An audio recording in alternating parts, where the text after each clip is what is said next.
Bueno, empecemos.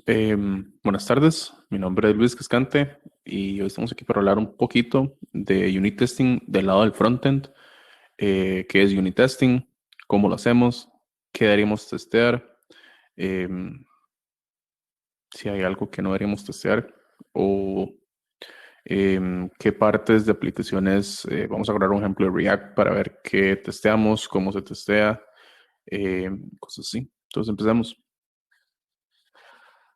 Primero que nada, ¿qué son pruebas unitarias o unit testing? Las pruebas unitarias son básicamente pruebas que se hacen sobre módulos lo más pequeños posibles de la aplicación, es decir, funciones, métodos, clases, componentes. En el caso de React pueden ser actions, pueden ser reducers. em, si hacemos custom hooks, cosas de ese estilo, todo eso se puede testear y se debería testear de la forma más aislada y unitaria posible.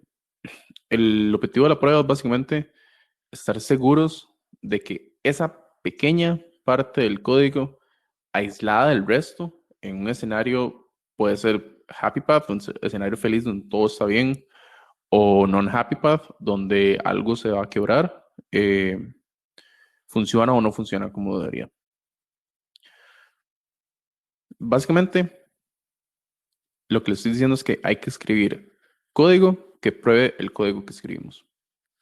Siempre, por no decir, bueno, casi siempre, por no decir siempre, pero siempre es recomendable. Ahora, ¿por qué deberíamos hacerlo? Básicamente deberíamos hacerlo porque todos nos equivocamos, todos nos podemos equivocar. Si yo tuviera un rojo por cada vez que me equivoco, probablemente ya no tendría que trabajar. Eh, no solo nosotros, sino las personas que pueden llegar después de nosotros a un proyecto se pueden equivocar.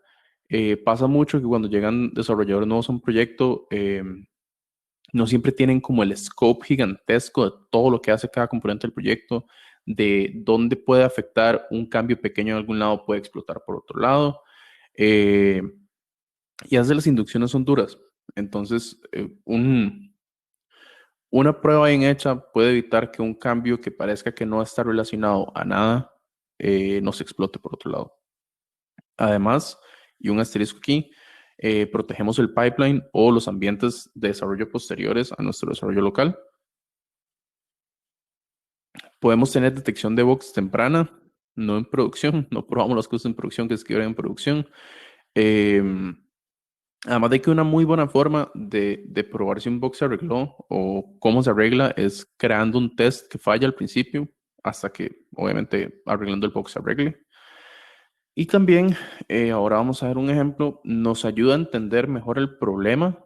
¿Por qué? Porque necesitamos entender qué es lo que queremos resolver, necesitamos entender cuál es el problema de fondo y también entender las tecnologías con las que estamos trabajando para poder hacer pruebas que de verdad satisfagan lo que queremos hacer. Ahora vamos a ver un ejemplo de Redux. Pero es muy importante entender las dos cosas, entender el problema que queremos resolver con la aplicación, con el componente, con el action, con el reducer, con lo que sea, y también entender la tecnología sobre la cual estamos trabajando, para ver qué tenemos que probar y ver qué no tenemos que probar. Y básicamente, para que no nos pase como la persona del GIF, nos quedemos sin cejas haciendo un cambio en producción o quitando algo de la aplicación o actualizando algo de la aplicación. Ahora, ¿cuáles son las partes normalmente de una prueba unitaria? Básicamente, las partes de una prueba unitaria siempre son inicializar la parte de la aplicación sobre la cual queremos correr la prueba, que es System Under Test, por sus siglas en inglés. ¿Cómo la inicializamos? Por ejemplo, digamos que tenemos un componente de React. Digamos que ese componente de React está pegado a un Redux por un provider, por ejemplo. Entonces, si nosotros quisiéramos nada más montar el componente y correrlo, probablemente el componente se muera. ¿Por qué? Porque no tiene toda la parte de Redux necesaria que tenemos que pasarle con el provider. Entonces, ahora vamos a ver unos ejemplos de cómo se inicializa un test con Redux, cómo se moquea el state y cosas de ese estilo. Después la segunda parte es aplicar un estímulo sobre el System Under Test. Esto básicamente es llamar a una función, llamar un método, llamar un action, hacer un async call. Bueno, el async call probablemente no, porque no deberíamos hacer cosas así, pero no sé, presionar un botón en la pantalla, actualizar un valor y que se actualice un enabled o un disabled, básicamente es eso. Meterle un estímulo al system under test para ver si se comporta como nosotros queremos que se comporte o no. Esa es la segunda parte del estímulo. Perdón, la segunda parte del test. Ahora, la tercera parte es observar el comportamiento. Si nosotros estamos haciendo una prueba, es para ver cómo se comporta. Siempre necesitamos tener como un snapshot o una forma de ver el system under test para ver qué cambió, si cambió lo que necesitamos que cambiara o no. Y por último, si el comportamiento es el esperado, decimos que el test pasó. Y si el comportamiento no es el esperado, decimos que el test falló. Ahora, ¿cuáles son buenas prácticas a la hora de hacer test? Y esto no es solo en frontend, esto es en cualquier test, absolutamente cualquier test. Primero, los tests tienen que ser fáciles de escribir, siempre. ¿Por qué? Porque nosotros vamos a hacer test todos los días de la vida. No sé cuántos tests hace uno por día. Probablemente un componente haga más de 5 tests. En un reducer, uno por cada caso del switch. En un action, uno por cada action, por ejemplo. Tenemos muchos casos que probar, muchas unidades que probar. Y además, estos nos sirven para un indicio del estado de salud de la aplicación. Y con estado de salud no me refiero si corre o no. Me refiero, por ejemplo, si uno llega a una aplicación y usted tiene que hacer un test y le está costando trabajo hacer el test. Y no me refiero porque tal vez no entiende el problema o tal vez porque se ha nueva la aplicación o algo así, no. Si usted sabe lo que está haciendo, usted sabe el problema que tiene que resolver y usted lo empieza a emular y el test está siendo difícil de correr o de generar, muy probablemente el problema no es el test, el problema es el código. Eso es un red flag enorme que siempre hay que ponerle cuidado cuando hagamos test. Después, los tests tienen que ser legibles. Siempre hay que dejar claro la intención de un test y también es una buena práctica no agruparlos, es decir, no probar varias cosas en un solo test, sino que se hacen test para cada escenario separado y se van probando uno por uno. La intención debe ser clara en el sentido de leyendo el test como tal y también leyendo la descripción que le vamos a poner al test para que cuando las cosas estén corriendo, nosotros sepamos si las cosas, exactamente qué es lo que está pasando y si falla, saber exactamente qué está fallando para ir corriendo y arreglarlo. Por eso es importante que sea lo más minucioso y chiquitito posible el test. Si es un test, no sé, de un botón, que el botón tiene que deshabilitar otro botón o algo así. Necesitamos nada más probar que el clic del botón deshabilite el otro botón. Eso es todo. Estamos simulando el estímulo de darle clic al botón y estamos revisando el estado del segundo botón para ver si se deshabilitó o no. Tienen que ser rápidos. ¿A qué me refiero con que sean rápidos? Cuando nosotros hacemos test, o en realidad cuando estamos desarrollando en general, nosotros, los test nos protegen. De hecho, para eso están ahí. Para que nosotros hagamos un cambio o si quitamos algo, metemos algo, lo que sea, el test explote. Si va a botar la aplicación. Entonces, ¿por qué tienen que ser rápidos? Porque probablemente cuando nosotros estamos desarrollando, vamos a estar corriendo los tests en el background cada vez que se guarda un archivo, nada más para ver que todo está bien. Y así sucesivamente hacemos más cambios, quitamos cosas, metemos cosas, volvemos a ver los tests, todo bien. El problema es que si los tests son lentos, si duran demasiado corriendo, eso va a hacer que los devs no quieran correrlo. ¿Por qué? Porque los va a atrasar. Entonces, si tenemos tests gigantescos, que lo que están haciendo es atrasándonos cada vez que revisamos si lo que hicimos está bien o no, muy probablemente los desarrolladores van a decir, yo no quiero correr esto y lo voy a hacer hasta que ya vaya a hacer el PR, así lo último que voy a hacer, y tal vez en ese momento él se va a dar cuenta de que algo no está funcionando y va a tener que devolverse. Eso es un punto clave. Los unit tests son test unitarios, no son de integración, son cosas muy diferentes, pero muy, muy, muy diferentes y a veces a la gente se le olvida. ¿A qué me refiero con que son unitarios? Quiere decir que tenemos que aislar esa parte de la aplicación y probarla sola, sin nada más. Cualquier cosa que ella necesite, tenemos que moquearla o hacer un simulacro que eso está ahí para que ella no tenga que ir a otros lados. Eso quiere decir que no tiene que dar accesos a red, no tiene que dar accesos a base de datos, no tiene que haber accesos a archivos. En la medida de lo posible, ojalá ni siquiera haya accesos a otras partes de la aplicación. Tal vez es un componente React, un reducer, sí, porque tiene que hacer lo que tiene que hacer, pero que no vaya más allá de lo estrictamente necesario. Ahora sí, vamos a ver unos ejemplos rápidos de test en JavaScript en general y más específicamente en casos de uso de React, que creo que es como lo que más usa la gente ahorita. Antes de seguir nada más, fui un poco rápido en las primeras diapositivas. ¿Alguien tiene alguna duda o no? ¿Todo bien? Si no tienen dudas, seguimos al código. ¿No? Ok, de una. Ok, hay tres palabras claves en el ecosistema de JavaScript que usamos para hacer tests. Un describe básicamente no hace nada. Lo que hace es agrupar pruebitas chiquititas en un cúmulo de cosas. Tal vez, no sé, agrupar todas las pruebas de un componente, agrupar todas las pruebas de un reducer, agrupar todas las pruebas de actions o de un flow de pago o algo así. Describe solo agrupa. It, que creo que es el que más se usa, por lo menos es el que más yo he visto. It es un alias de test, que lo que hace es correr un test. Eso es todo. It recibe un string, que es el nombre que le vamos a poner al test, que ojalá sea lo más descriptivo posible. Y el callback, que es el test que va a correr. Y un expect nos sirve para revisar cómo está el system under test para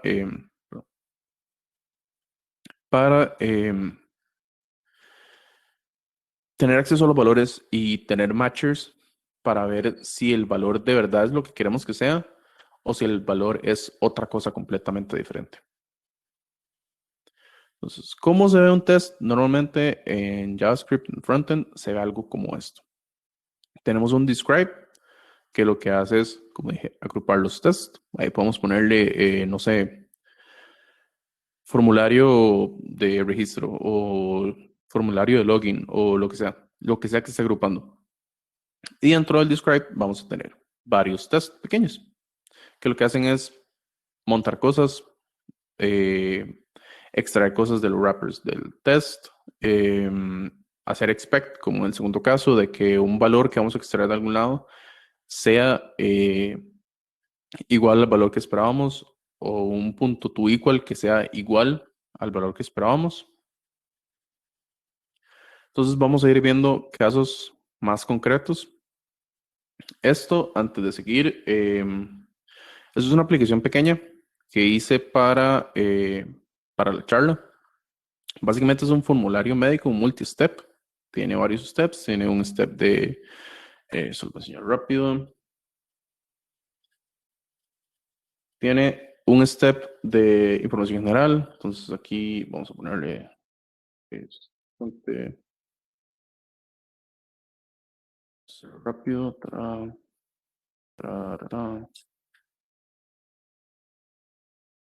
y- ok. Entonces, básicamente ya está el formulario lleno. Lo que vamos a probar son varias cosas pequeñas. Vamos a probar que, por ejemplo, en este caso, como yo lo hice, tal vez no sea la mejor forma de hacerlo, pero fue una aplicación rápida para la charla nada más. Em, Esta parte de aquí y esto básicamente son el mismo componente y lo que está en el centro es un hijo que va a ir cambiando. Entonces lo que vamos a probar es que el next y el back funcionen, que se actualicen, por ejemplo, los botones que están enabled, disabled, los labels, renderiza el componente que es, por ejemplo. Eh, Aquí, yo sé que no es nada bonito, yo lo sé. Básicamente le está preguntando a la persona si hace alguna de esas cosas. Si hace alguna de esas cosas, entonces lo que vamos a hacer es que le damos check y él pone ahí un text field donde vamos a poner una respuesta más elaborada, un comentario, básicamente. Entonces, habiendo visto esto, vamos a esto. Ok, ahí está. Entonces, volviendo a la parte de los tests, cosas que probamos normalmente en el frontend Realmente algún tipo de store. En React lo más común es que sea Redux, entonces en este caso va a ser un reducer de Redux. El código de la izquierda es el reducer, el de la derecha es el test. Entonces, vamos a ver. Esto es TypeScript, entonces probablemente si es JavaScript no van a tener interfaces para las cosas. Entonces, las primeras dos líneas no van. Tenemos un initial state que no es nada más que un objeto, porque al final de cuentas Redux usa objetos. Entonces, tenemos un objeto que lo que tiene es un active step. Ese active step lo que hace es llevar cuenta de en cuál ventana o tab del multistep estábamos, en el 1, del 1 al 4, por ejemplo. Entonces, el reducer es básicamente una función para los que no han visto Redux o no lo usan todos los días. Redux es bastante simple, pero a alguna gente le cuesta como entender qué es exactamente lo que hacen. En Redux tenemos un view, que es el componente. Ese componente despacha acciones. Las acciones lo que hacen es crear objetos, nada más. Eso es lo que es una acción. Si le metemos Redux Stunk, entonces podemos hacer cosas asíncronas, llamados a bases de datos o lo que sea. Pero en su core, Redux lo que hace es, bueno, las acciones de Redux lo que hacen es generar acción. Sí, generar objetos. El objeto tiene dos cosas. El objeto tiene un tipo y tiene un payload o el valor que queremos setear. Entonces, si quieren, veamos la del action primero. El view o el componente llama al action. Este action lo que va a hacer es generar un objeto como este. Ven que es una función que recibe un número, que es el step al que vamos a cambiar la pantalla. Esta pantalla va a tener un type que va a ser setActive, que es una constante que está guardada en algún lado. No es otra cosa que un string. Eso es todo lo que es. Es una constante para que sea más mantenido el código, pero nada más. Y tenemos el payload, que es este payload que está aquí. Entonces, ¿cómo probamos que los actions funcionen? Entendiendo cuál es la responsabilidad de un action. La responsabilidad de un action es generar un objeto. Eso es todo lo que tiene que ser. Entonces, ¿qué es lo que tenemos que probar? Que genera un objeto. Entonces, en el test, igual traemos la función que genera el action, que es esta que estamos viendo del lado izquierdo, y traemos los action types, que es el lugar donde están las constantes, y traemos nada más la constante que nos interesa. Y hacemos un describe de qué son los actions de multistep. Y tenemos el test específico, que el test específico lo que va a hacer es probar ese action específico. Lo que vamos a hacer es llamar la función del action. De nuevo, el action solo genera un objeto. Guardamos el objeto en la constante action. Y ahí lo que vamos a hacer es revisar que el action sea igual al objeto que esperamos. ¿Es un test tonto? Sí. Pero es código que nosotros hicimos también. ¿Puede fallar? Sí. Entonces, es mejor. Es una prueba súper rápida. No va a durar 5 minutos haciendo esta prueba. Nada más probamos que el action que generó de verdad sea el action que le pusimos aquí. Ahora, ¿en qué casos es un test útil? Digamos que tenemos una aplicación gigante con quién sabe cuántas acciones y llegó un nuevo desarrollador que no conoce nada del proyecto y no sé, cambió el tipo de action o cambió el payload o cambió el tipo del payload, tal vez ya no es un number, es un string. Entonces, tal vez tenemos otras partes de la aplicación que lo necesitan como number. Entonces, para eso está este test aquí, para protegernos de cosas como esas. De vuelta al reducer. Entonces, en Redux, una vez que tenemos la acción que es el objeto, Redux lo que hace es agarrar esta acción y pasarlo a un reducer. Un reducer es una función. Como podemos ver aquí, en este caso, la hice como arrow function, pero bien puede ser una función simple y llana. Entonces, el reducer recibe un estado, y originalmente es el estado por default que le ponemos, que es este que está aquí, y recibe la acción, que de nuevo sabemos que lo que trae es un tipo y un payload. Tiene un default para yo poder nada más generar un reducer default, básicamente, en su estado limpio. Y la parte importante del reducer es que siempre tiene un switch. Este switch lo que hace es revisar tipos. Y los tipos son las constantes de strings que tenemos guardadas en otro lado. Entonces, en este caso, le estamos diciendo que en caso de que el tipo, que es switch type, en que sea set active step, que es la constante que tenemos guardada, nosotros vamos a volver el estado como está, pero vamos a cambiar el active step por lo que venga en el payload. Eso es básicamente un reducer y siempre un caso default en caso de que no le pasemos nada. Y listo. Eso es el reducer más simple que se me ocurrió para el ejemplo. Entonces ahora vamos al test. En el test vamos a tener, bueno, la interfaz porque eso es TypeScript. Si es JavaScript no es necesario. Traemos el action y traemos el reducer como tal porque es una función. Tenemos igual un initial state que es el que contra el que vamos a comparar o el que vamos a pasarle también al reducer. Tenemos el describe, como siempre, porque queremos agrupar los tests que corresponden o que están relacionados entre sí. Y vamos a tener un primer test que lo que hace es revisar el primer caso o el caso default. El caso default es este. Entonces, si vemos el código, entendemos que el caso default es que devuelva el estado como está. ¿Y qué estamos haciendo? Guardamos el result del reducer en la constante result y revisamos que sea igual al initial step. Eso es todo. Estamos revisando que el reducer haga lo que tiene que hacer en su caso más simple. Ahora, ¿qué otro caso tenemos dentro del reducer? Tenemos el caso de setActiveStep. Entonces necesitamos tener una prueba que nos diga si el reducer sabe manejar el setActiveStep. Entonces, ¿qué hacemos? De nuevo, llamamos el reducer, que es la función, le pasamos un estado inicial, que es el estado que definimos aquí arriba, y le pasamos una acción, porque sabemos que la función de la acción lo que hace es generar el objeto y eso es lo que estamos pasando.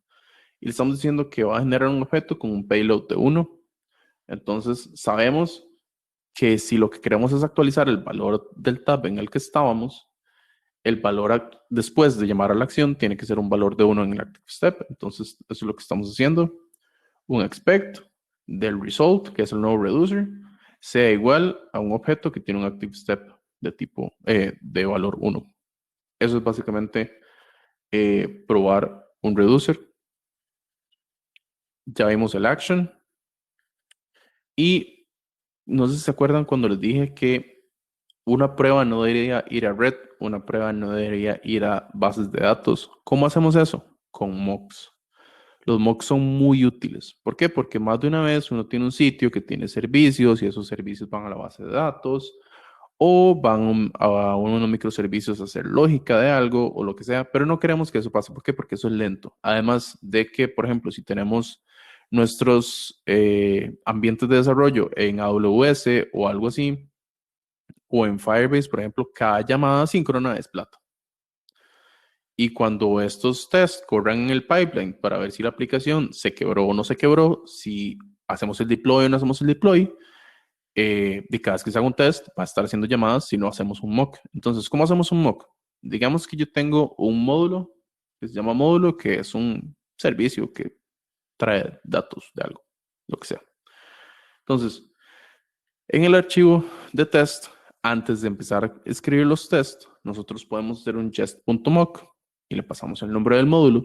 Entonces, jest lo que va a hacer es que en lugar de,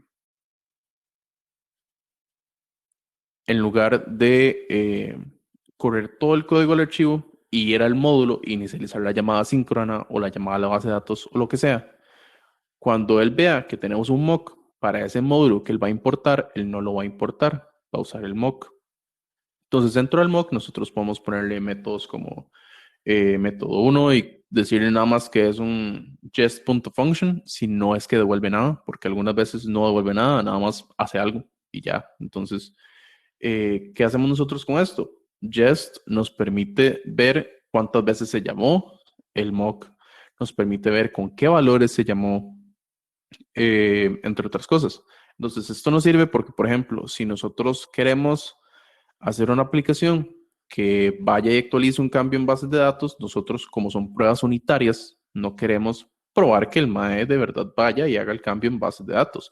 Lo que queremos probar es que él llame a la función que hace el cambio en bases de datos o que haga la llamada síncrona. Entonces, con un jest.fn, nosotros sabemos, por ejemplo, que si tenemos un form que va a mandar la información del form y le damos clic al form, entonces queremos ver que cuando se le hizo clic al form, que el mock del jest.fn se llamó una vez. Eso es básicamente.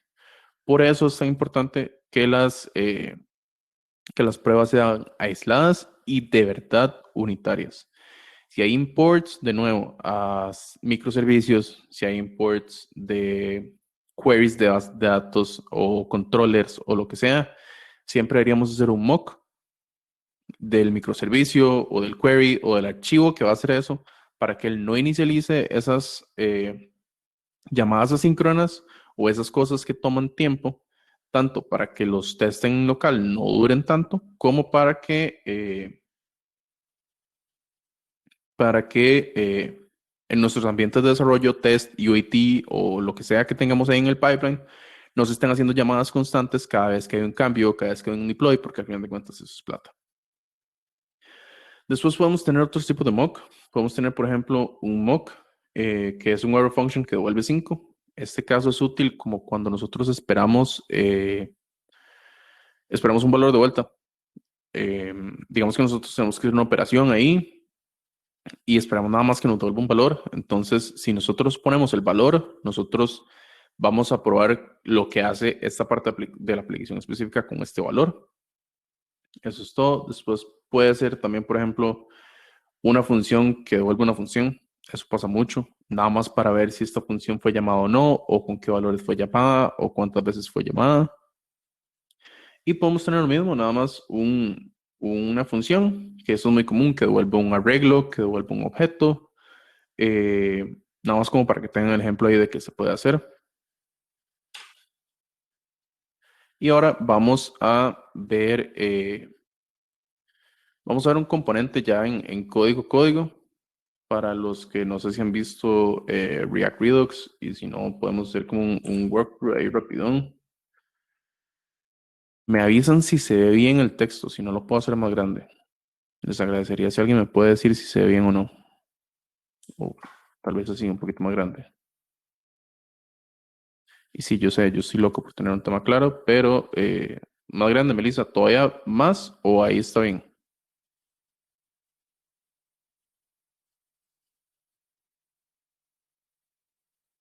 Sí, yo sé que tengo un tema claro. Ok, perfecto.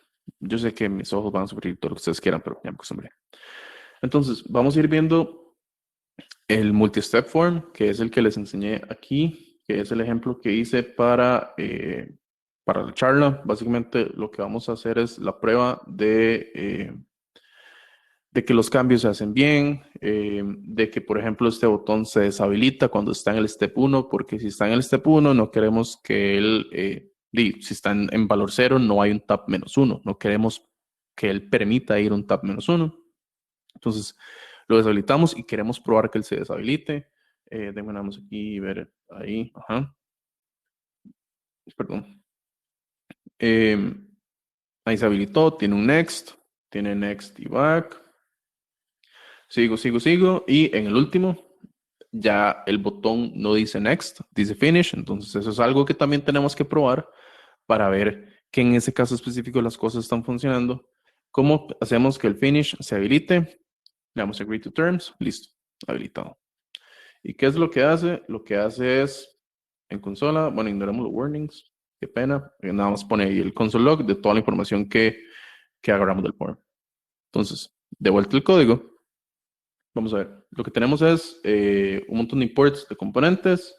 Tenemos useSelector de React Redux, que es un hook. Para los que no saben qué son hooks, son básicamente funcionalidades que nos permiten simular comportamiento de un componente de clases o un componente funcional.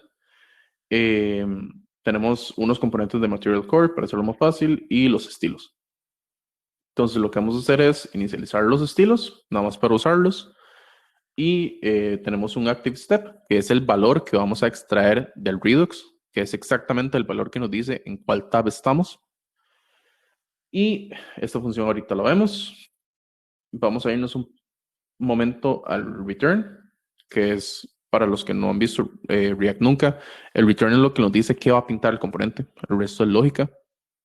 Entonces el return lo que tiene es un stepper, que el stepper es toda esta parte de aquí. De hecho, vamos a seleccionarlo para que lo vean. El stepper es todo esto. Es el stepper. Luego, dentro del stepper tenemos steps y los labels. Básicamente, el step es todo este cuadrito. Si voy para acá, ese es un step. Y el label es básicamente, eh, ahí está, el texto. Eso es todo. Y después de eso tenemos una función, un llamado a una función que nos va a devolver, JSX, que es lo que vamos a pintar. Por estándares en realidad debería llamarse como render current step o algo así para seguir los estándares de React. Y tenemos un buttons container que también ahorita vamos a ver los tests de ese, pero eso es un componente separado. Entonces, volviendo a la función que nos va a decir cuál componente se pinta, lo que vamos a ver es que es bastante simple. Es básicamente un switch. El switch lo que hace es agarrar el active step que traemos de Redux. Este valor, para los que no saben, cuando se actualiza Redux, lo que hace el use selector es traer el valor nuevo de Redux. Él escucha cambios. Él escucha cambios dentro del estado de Redux y se trae los valores nuevos. Entonces, el switch es súper simple. Lo que hace es que si estamos en el case 0, nos da el componente de información general, que es el que ya vemos en la página. Si tenemos el 1, nos da, perdón, condiciones, eh, el form de medical questions, que tal vez ya lo vimos un poco por ahí. Eh, Básicamente es un switch que nos da el contenido que va en el medio de todo. ¿Ok? Entonces, ¿qué hay que probar en este componente? Si quieren, volvámoslo a ver. Nada más, lo que estamos probando es esta parte de arriba y esta parte de aquí abajo. ¿Qué es lo que hay que probar? Básicamente, que él actualiza los valores, que él habilite y deshabilite botones, que eso lo vamos a ver en el buttons container, y que él verifique que el contenido que va aquí en el centro corresponda al valor del active step que estamos probando. Entonces, dentro del test, esto ya es un test un poquito más grande de lo que vimos en las presentaciones, por eso quería ponerlo. Vamos a ver, vamos a ir parte por parte. Tenemos React, porque vamos a tener JSX dentro del test, es un test de un componente. Tenemos el mount de Enzyme, que lo que hace es montar el componente y darnos acceso a las partes del componente que queremos probar. Tenemos Thunk, que es para poder hacer llamadas asíncronas de Redux. Ahorita no lo estamos usando, pero en el proyecto yo lo seteé con Thunk, entonces necesitamos que sea igual. Tenemos interfaces porque eso es TypeScript. Tenemos el provider, esta parte es importante. El provider lo que hace es inyectar los valores de Redux a todos los componentes hijos y a los hijos de los hijos y así sucesivamente. Y aquí tenemos los componentes que necesitamos probar. De hecho, lo voy a poner aquí para que esté más relacionado. Ahí. Los componentes que queremos probar que se rendericen bien. Entonces, ¿cómo lo hacemos? Primero, hacemos un mock store, que el mock store es para simular el estado de la aplicación de Redux en un dado momento, porque queremos probar que muestre datos que son, que no son. Y vamos a tener, esto es básicamente todo el estado de la aplicación. Es un objeto un tanto grande. Tenemos el multi-step, que el multi-step lo que hace es llevar el track de en cuál tab estamos y tenemos la información del form que vimos, de la información general. Tenemos una bandera que nos dice si el form es válido o no para pasar de step. Tenemos un agree to terms, que es el que nos va a habilitar el botón en el último step. Para ver si la persona accedió a los términos y condiciones o no. Si no accedió, pues no se puede finalizar el form y ya. Y un arreglo que va a guardar información de las pantallas intermedias. Entonces, de nuevo, paso a paso, ¿cómo hacemos un test? El test va a tener un describe. En este caso, yo usé este estándar. Hay gente que no le pone qué es, nada más le pone como, por ejemplo, multi-step current form component también. Y ya, con eso es suficiente. A mí me parece más claro que le pongamos como paréntesis o lo que sea, nada más saber qué es un componente lo que se está probando para que cuando lo veamos en la consola, qué fue lo que se cayó, qué fue lo que pasó, saber exactamente qué era. Y vamos con el primer test.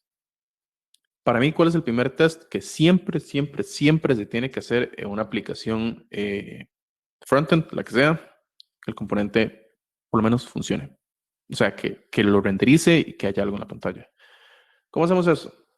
Eso lo hacemos hasta aquí. Básicamente, lo que vamos a hacer es agarrar un store, un mock del store, lo que sea, lo vamos a simular y se lo vamos a pasar al proveedor. Este proveedor lo que va a hacer es inyectarle los valores del store que simulamos al componente y ya. Esto básicamente está intentando renderizar este componente que queremos probar. Si este test pasa, eso me dice a mí que no va a haber errores en consola y que la persona por lo menos va a ver algo, lo que sea. Eso para mí es el mínimo. Ahora, uno puede hilar un poco más fino. Uno puede hacer, por ejemplo, esto. Si sabemos que hay 5 steps, nosotros podemos probar que efectivamente se hayan renderizado 5 steps. Y sabemos que hay 2 botones. Podemos probar que se rendericen 2 botones. ¿Cómo hacemos eso? Buscamos el componente step dentro del wrapper, que el wrapper nos devuelve lo que sea que haya montado Enzyme. Dentro del wrapper vamos a buscar el componente step y esto puede funcionar de 2 formas. Si solo hay uno, nos va a devolver solo ese uno. Si hay varios, lo que nos va a devolver es un arreglo de todos los que encontró. Entonces, ¿qué vamos a hacer? Vamos a decir que vamos a buscar que vamos a buscar el step y lo vamos a poner steps y lo que vamos a revisar es que la longitud de esos steps sea igual a la longitud que esperamos que tenga el de steps, o sea, 5 steps. Ese es el test, básicamente. Esos son los temas básicos. Luego podemos buscar un buttons container. ¿Por qué en este caso un buttons container y no 2 botones? Porque los 2 botones son responsabilidad del componente del contenedor. Entonces, si las pruebas de verdad son unitarias, la responsabilidad de este componente como tal es renderizar el contenedor de botones, no es renderizar los 2 botones. Dentro del otro componente vamos a probar que de verdad renderiza los 2 botones. Nada más revisamos que exista y ya. ¿Qué otras cosas queremos probar?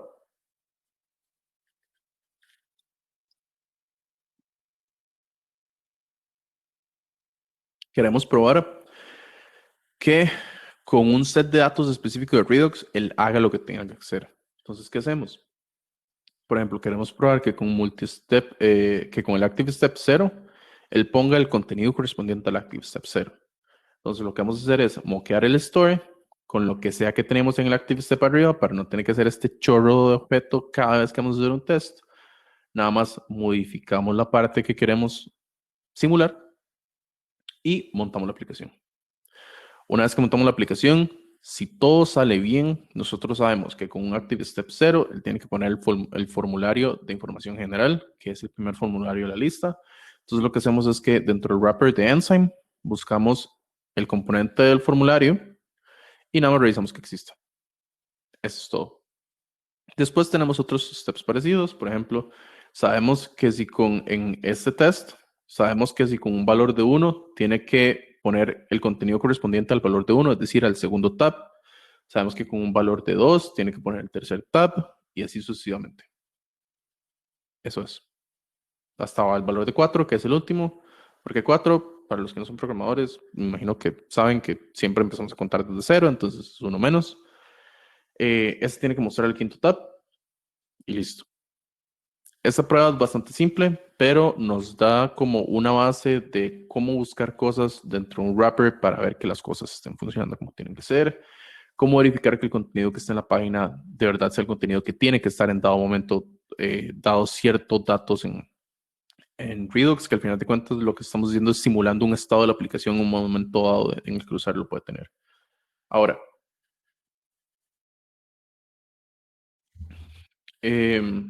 vamos a ver este contenedor que les dije que es el buttons container. ¿Por qué? Porque eso me da un ejemplo de cómo accesar partes específicas de la aplicación, por ejemplo, para ver si los botones están deshabilitados o habilitados o cosas así. Entonces vamos a ir a ver otro test, que en este caso lo que estoy haciendo es, bueno, estos son un montón de valores, el dispatch para las opciones de Redux, lo voy a esperar un poquito. Todos estos uselectors lo que hacen es traernos valores de Redux, como lo vimos en el ejemplo pasado. Y esto es básicamente, digamos que es una función, no es una función, pero básicamente lo que revisa es si estoy en el último step, es decir, si es igual a 4. Y también tenemos una por ahí de que si estamos en el primero.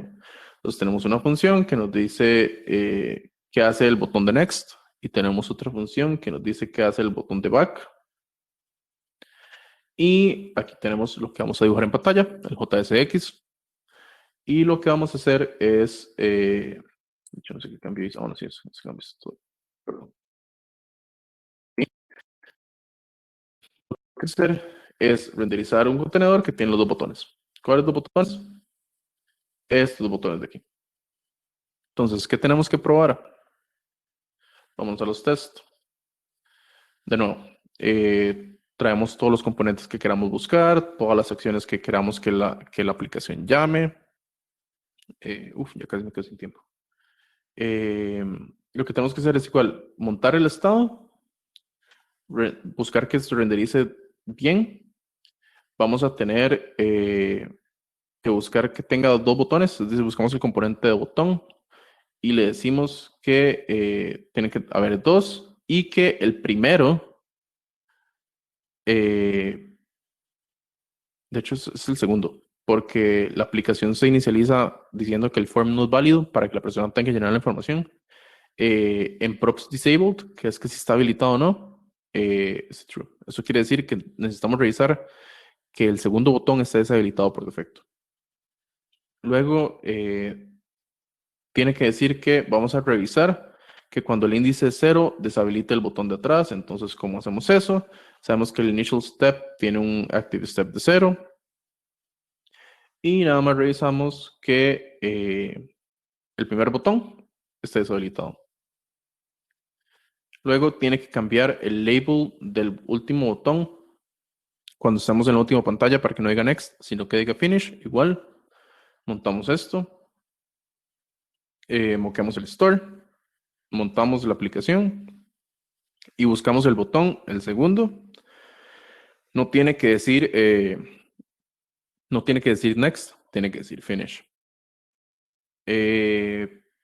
También necesitamos revisar el comportamiento de la aplicación, es decir, que cuando le doy clic al botón de atrás, él haga la operación que sea que tiene que hacer con el botón de atrás, y que cuando le damos clic al botón de next, de verdad haga lo que sea que tiene que hacer el botón de next. ¿Cómo hacemos eso? Igual montamos lo que queremos, por ejemplo, aquí Active Step 1, ¿por qué 1? Porque sé que con 0 no me debería dejar porque el botón está deshabilitado. Pude haber puesto de 1 a 4, igual se tiene que poder devolver, pero como es una prueba unitaria, vamos a probar un caso nada más. Montamos el estado, montamos la aplicación de otro wrapper y le decimos que el primer botón, simulamos un onClick, llamamos la función y lo que queremos revisar es que él haya creado una acción de Redux que vaya o que sea la encargada de cambiar ese valor del active step. Entonces, si sabemos que estaba en 0 y le dimos clic al botón de back, lo que queremos hacer es revisar que en las acciones del store de Redux haya alguna acción que sea igual a esto. ¿Okay? Que setee el active step con un valor de 0. Lo mismo con la función de next. Básicamente es el mismo test, lo único es que aquí empezamos con el active step 1 y le vamos a decir que cuando le hace clic, esperamos que ya el próximo valor no sea 1, que sea 2. Y ya, ese test está repetido. Eso es básicamente la intro rápida a tests. ¿Alguien tiene dudas, preguntas, sugerencias, comentarios?